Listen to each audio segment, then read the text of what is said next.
नमस्कार, अब देखिए 24 घंटे 24 रिपोर्टर। खबरों का हर रंग हमारे रिपोर्टर्स के साथ। 24 घंटे 24 रिपोर्टर में अगले आधे घंटे में देश दुनिया की हर बड़ी खबर। पहले इस शो की 4 बड़ी खबरें प्रशांत आपको बताएंगे। व्यापम घोटाले की सीबीआई जांच पर बटी बीजेपी। उमा भारती ने इशारों में सीबीआई जांच की बात कही। गोविंदाचार्य ने सुप्रीम कोर्ट की निगरानी में जांच की मांग की, लेकिन शिवराज और केंद्र सरकार का सीबीआई जांच से इनकार। ब्रजेश राजपूत के साथ देखिए व्यापम घोटाले से जुड़ी 45वीं मौत। सागर में महिला ट्रेनी सब इंस्पेक्टर के खुदकुशी पर भी उठे सवाल। पुलिस ने कहा पारिवारिक कलह। कांग्रेस का दावा, एक हफ्ते से मिल रही थी धमकियां। नीरज राजपूत आपको बताएंगे दिल्ली को पूर्ण राज्य का दर्जा दिलाने के मिशन पर केजरीवाल सरकार। जनमत संग्रह कराने की तैयारी। कांग्रेस और बीजेपी ने फैसले का विरोध किया। और निपुण सहगल के साथ देखिए बिन ब्याही माओं को सुप्रीम कोर्ट से बड़ी राहत। अभिभावक बनने के लिए बच्चे के पिता की मंजूरी नहीं। तो सबसे पहले देखिए आज की सबसे बड़ी खबर।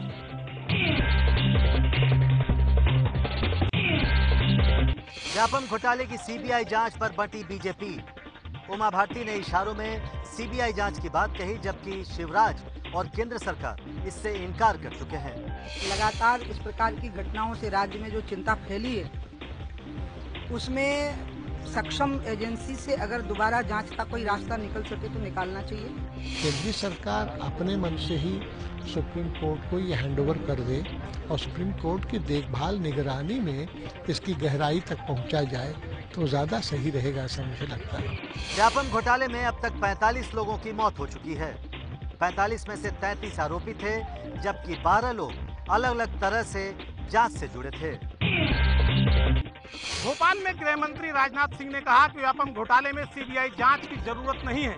मौजूदा जांच से हाई कोर्ट और सुप्रीम कोर्ट दोनों संतुष्ट हैं। यदि हाई कोर्ट अथवा सुप्रीम कोर्ट यह उचित समझेगा कि एसआईटी के द्वारा जो जांच हो रही है वह अपने में परफेक्ट नहीं है, अथवा जिस एक्सटेंट तक इस एसआईटी को जांच करनी चाहिए नहीं कर पा रही है, जिस समय हाई कोर्ट और सुप्रीम कोर्ट यह समझेगा तो हाई कोर्ट और सुप्रीम कोर्ट जिस दिन आदेश देगा उस दिन सीबीआई जांच के लिए पूरी तरह से हमारी मध्य प्रदेश की सरकार तैयार है। गृह मंत्री राजनाथ सिंह ने ये बातें मध्य प्रदेश के झाबुआ जिले में कही। गृह मंत्री जब ये बयान दे रहे थे तो मध्य प्रदेश के मुख्यमंत्री शिवराज सिंह चौहान उनके बगल में खड़े थे।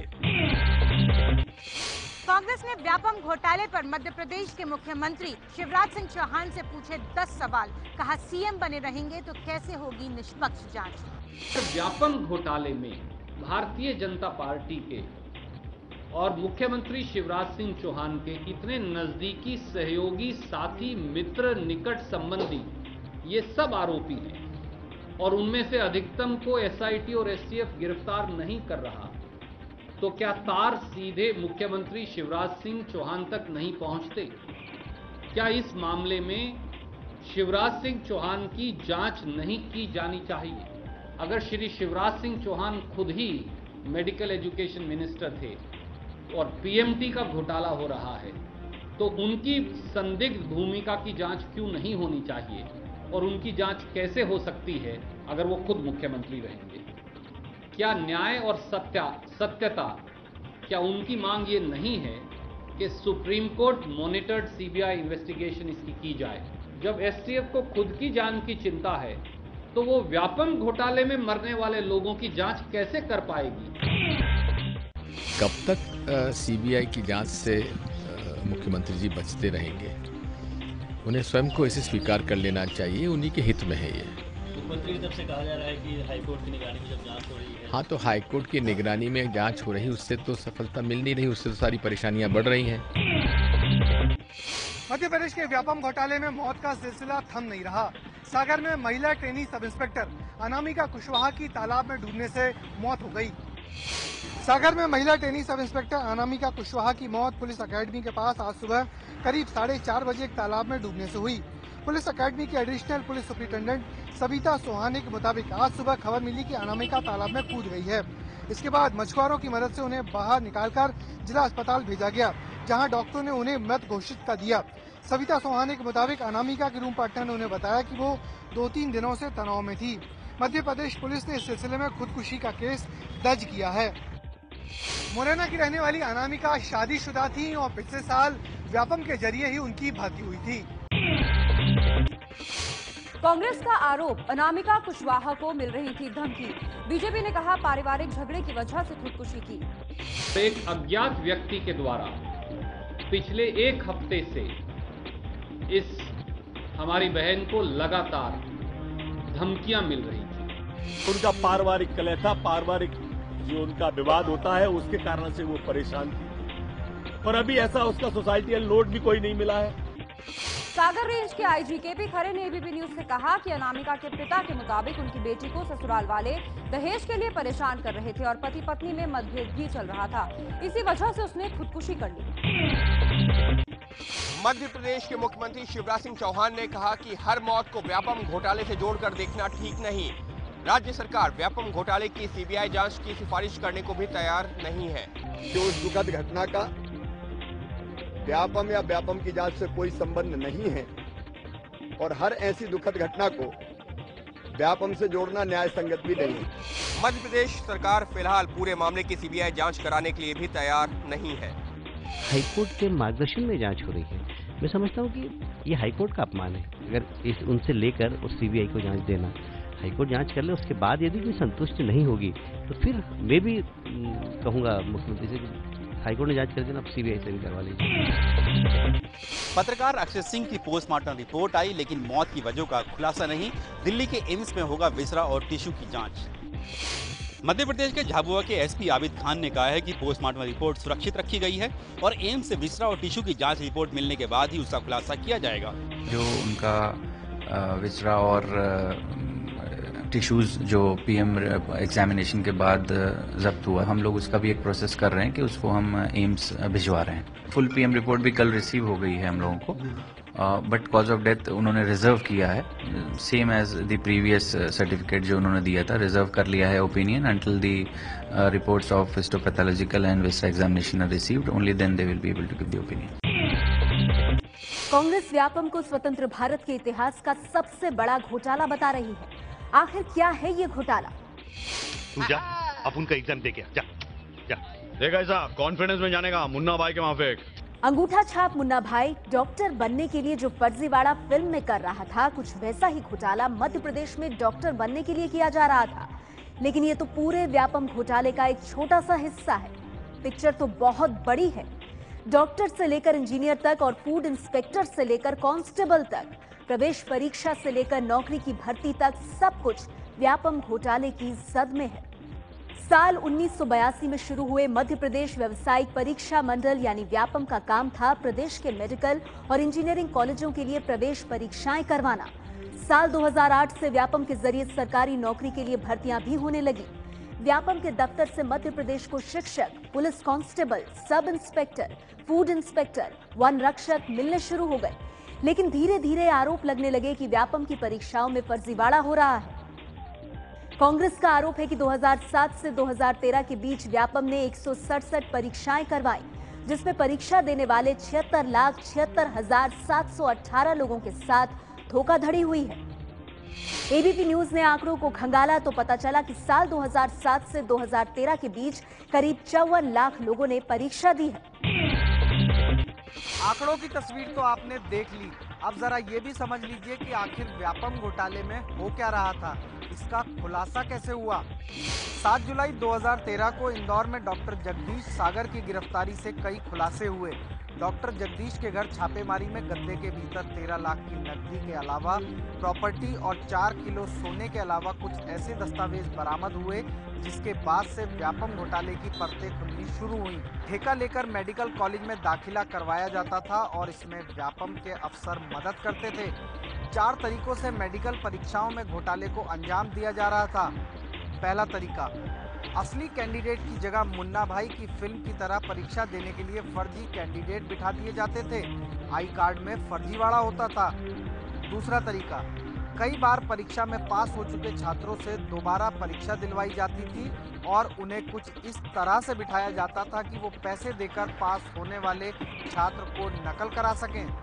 तीसरा तरीका, छात्र अपनी कॉपी यानी OMR शीट को खाली छोड़कर चले जाते थे जिसे बाद में भरा जाता था। चौथा तरीका, दोबारा अंकों की जांच के नाम पर नंबर बढ़ा दिए जाते थे। इस घोटाले में छात्रों, टीचर से लेकर नेता तक के शामिल होने के आरोप लगे हैं। इसी की जांच चल रही है। व्यापम घोटाले में आखिर कितना पैसा लगा था, क्या था रेट कार्ड और इसमें कितने लोग फंसे हैं, ये भी देख लेते हैं। गिरफ्तार किए गए डॉक्टर जगदीश सागर से पूछताछ में रेट चार्ट का खुलासा भी हुआ था। मेडिकल कॉलेज में दाखिले के लिए 15 से 25 लाख, पोस्ट ग्रेजुएट मेडिकल पाठ्यक्रम में दाखिले के लिए 50 लाख से 1 करोड़ रुपए तक वसूले जाते थे। परिवहन विभाग में कंडक्टर पद के लिए 5 से 7 लाख का रेट था। फूड इंस्पेक्टर के लिए 25 से 30 लाख और सब इंस्पेक्टर की भर्ती के लिए 15 से 22 लाख रुपए लेकर फर्जी तरीके से नौकरियां बांटी जा रही थी। 2008 से 2013 के बीच लाखों डॉक्टर इंजीनियर मध्य प्रदेश को मिले, लेकिन इनमें 2200 डॉक्टर संदिग्ध बताए जा रहे हैं। व्यापम घोटाले में 55 केस दर्ज किए गए हैं, जिनमें 2530 लोग आरोपी हैं। इनमें से 1980 गिरफ्तार हो चुके हैं और 550 फरार हैं। अब तक कुल 45 लोगों की मौत हो चुकी है, जिनमें 33 आरोपी हैं और 12 लोग वो हैं जो इसकी जांच से किसी न किसी तरीके से जुड़े थे। मध्य प्रदेश में ये घोटाला बीजेपी के राज में हुआ है और इसकी जांच सीएम शिवराज के घर तक पहुंच चुकी है। व्यापम घोटाले में बड़े बड़े नेताओं का नाम उछल चुका है। खुद सीएम शिवराज सिंह चौहान भी इससे बच नहीं सके हैं। व्यापम घोटाले में जिन बड़े नेताओं का नाम उछला है, उनमें सबसे बड़ा नाम सीएम शिवराज सिंह चौहान का है। कांग्रेस महासचिव दिग्विजय सिंह ने एक एक्सेल शीट के हवाले से दावा किया था कि शिवराज सिंह चौहान ने भी भर्तियां कराई थी। दिग्विजय सिंह की एक्सेल शीट को हाई कोर्ट, एसटीएफ और एसआईटी नकार चुकी है। इसके खिलाफ दिग्विजय सिंह ने सुप्रीम कोर्ट में अपील की है। केंद्रीय जल संसाधन मंत्री उमा भारती पर भी नौकरी के लिए 13 नामों की सिफारिश का आरोप था, लेकिन एसआईटी का कहना है कि उमा भारती के खिलाफ कोई सबूत नहीं है। मध्य प्रदेश के पूर्व तकनीकी मंत्री लक्ष्मीकांत शर्मा 8 केसों में आरोपी हैं। उन्हें शिक्षकों की बहाली परीक्षा में धांधली के आरोप में जेल भेजा गया है। मध्य प्रदेश के राज्यपाल राम नरेश यादव पर आरोप है कि उन्होंने 3 नामों की सिफारिश की थी। फिलहाल राज्यपाल पद पर होने की वजह से रियायत मिली हुई है। इसके अलावा पूर्व संघ प्रमुख एस सुदर्शन, आरएसएस नेता सुरेश सोनी का नाम भी इस घोटाले में उछल चुका है।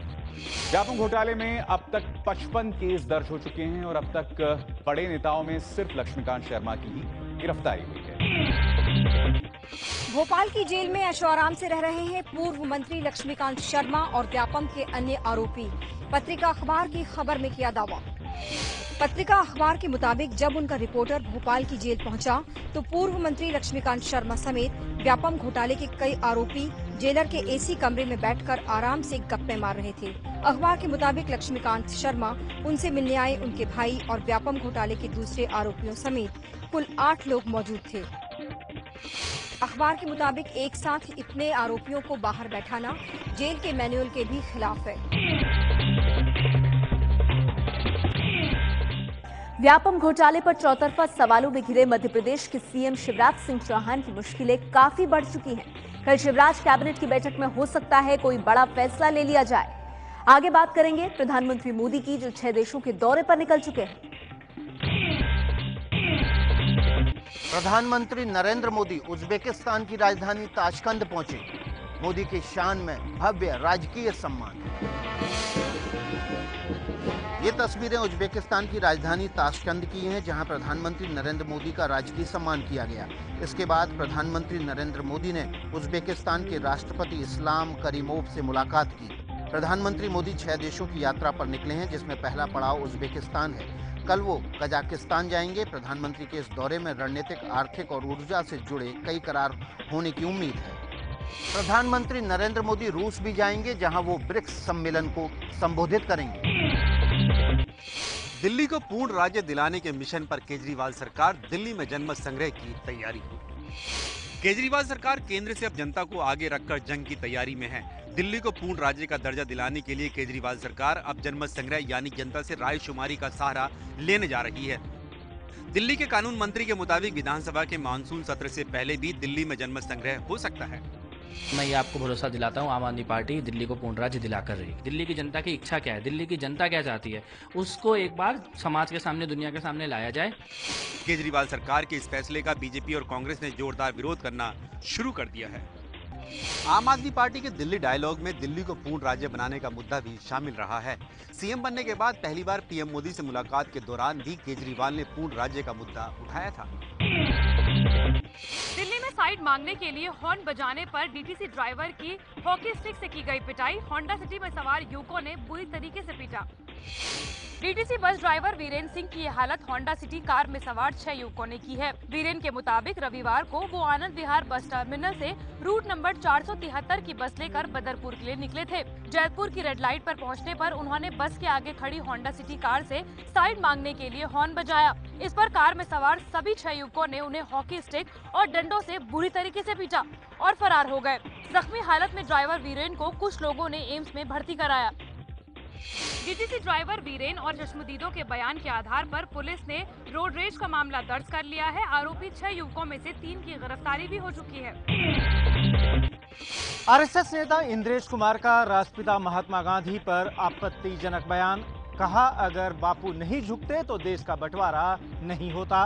कांग्रेस ने जताया कड़ा ऐतराज।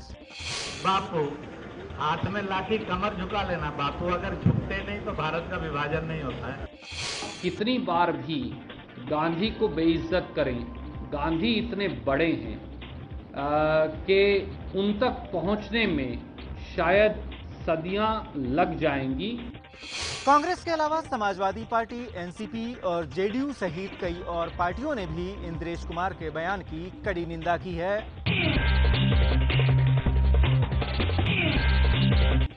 बिन ब्याही माओं के लिए एक बड़ी राहत का रास्ता सुप्रीम कोर्ट ने आज खोल दिया है। सुप्रीम कोर्ट ने एक फैसले में माना है कि इस तरह की महिलाएं अपने बच्चे के पिता की सहमति के बिना भी उनकी कानूनी अभिभावक बन सकती हैं।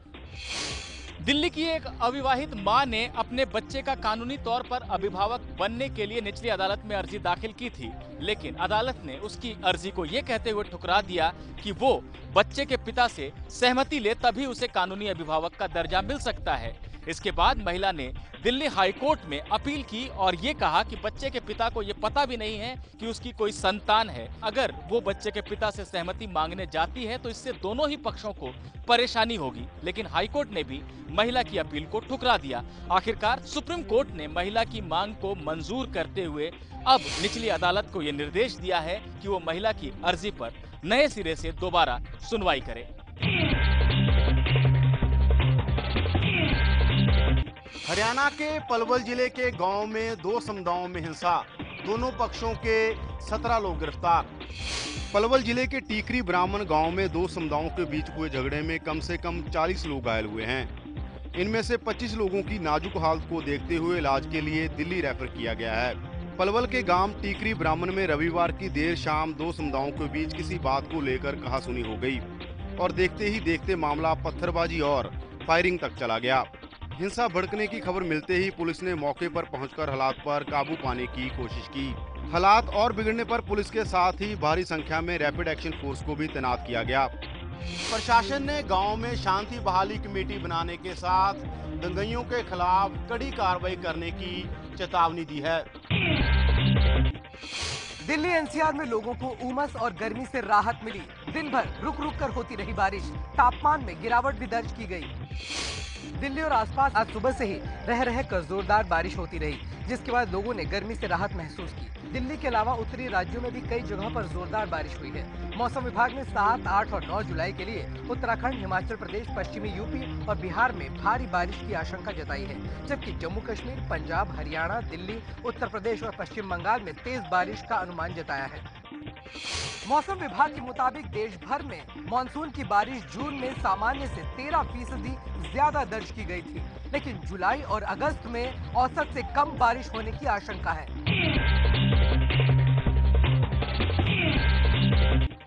मोदी सरकार ने पूर्व आईपीएल कमिश्नर ललित मोदी पर पहली बार कार्रवाई की। ललित मोदी को ईडी ने नोटिस भेजकर पेश होने के लिए कहा है। पिछले 5 साल से लंदन में रह रहे आईपीएल के पूर्व कमिश्नर ललित मोदी को प्रवर्तन निदेशालय ने मनी लॉन्ड्रिंग के आरोप में नोटिस भेजा है। ईडी ने ललित मोदी को पेश होने और नोटिस का जवाब देने को कहा है। ईडी ललित मोदी के खिलाफ कुल 17 मामले में जांच कर रहा है। मोदी पर फेमा और पीएमएलए कानून के उल्लंघन का आरोप है। बीजेपी पर अब तक आरोप लग रहा था कि ललित मोदी के बीजेपी के बड़े नेताओं से संपर्क होने की वजह से कोई कार्रवाई नहीं की जा रही। जिम्बाब्वे जाने से पहले भारतीय टीम के नए कप्तान अजिंक्य रहाणे मीडिया के सामने आए। उन्होंने टीम में मनमुटाव की खबरों को गलत बताया। बांग्लादेश दौरे के दौरान कप्तान धोनी ने अजिंक्य रहाणे को वनडे से बाहर कर दिया था। बाहरी नहीं किया, बल्कि रहाणे की काबिलियत पर भी सवाल उठाए थे। लेकिन रहाणे किसी भी तरह की मनमुटाव खबरों को गलत बता रहे हैं, बल्कि वो धोनी को जन्मदिन की बधाई तक दे रहे हैं। Happy birthday, Dhoni bhai. We'll miss you, and I really, as a captain, I really learned a lot from you. भारतीय टीम के 7 सीनियर खिलाड़ियों को रेस दिया गया है। इसी वजह से रहाणे को कप्तानी की जिम्मेदारी मिली है। भारतीय टीम को जिम्बाब्वे में 3 वनडे और 2 T20 मैच खेलने हैं।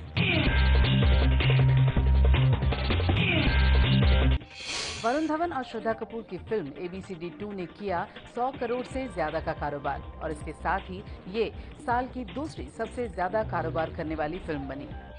फिल्म समीक्षक तरन आदर्श के मुताबिक रेमो डिसूजा के निर्देशन में बनी फिल्म ABCD 2 इस साल की दूसरी सबसे ज्यादा कारोबार करने वाली फिल्म बन गई है।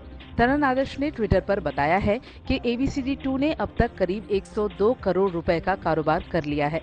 फिल्म में वरुण धवन और श्रद्धा कपूर के अलावा मशहूर कोरियोग्राफर और निर्देशक प्रभु देवा भी लीड रोल में हैं। साल 2015 में तनु वेड्स मनु रिटर्न्स फिलहाल 150 करोड़ रुपए के कारोबार के साथ नंबर 1 पर है। ग्रीस के जन्म संग्राम में वामपंथी सरकार की भारी जीत। जनता ने कर्ज से जुड़ी कड़ी शर्तों को मानने से किया इनकार।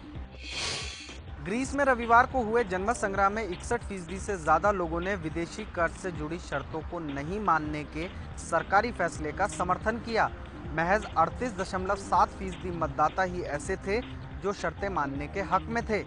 जनमत संग्राम में सरकार की जीत होने के बावजूद ग्रीस के वित्त मंत्री यानिस वेरोफकिस ने अपने पद से इस्तीफा दे दिया है। यानिस के मुताबिक उन्होंने इस्तीफा इसलिए दिया ताकि कर्जदाताओं के साथ बातचीत करके आर्थिक संकट का कोई समाधान निकाला जा सके। जनमत संग्रह के नतीजों के बाद ग्रीस के यूरोजोन से बाहर होने का खतरा भी बढ़ गया है।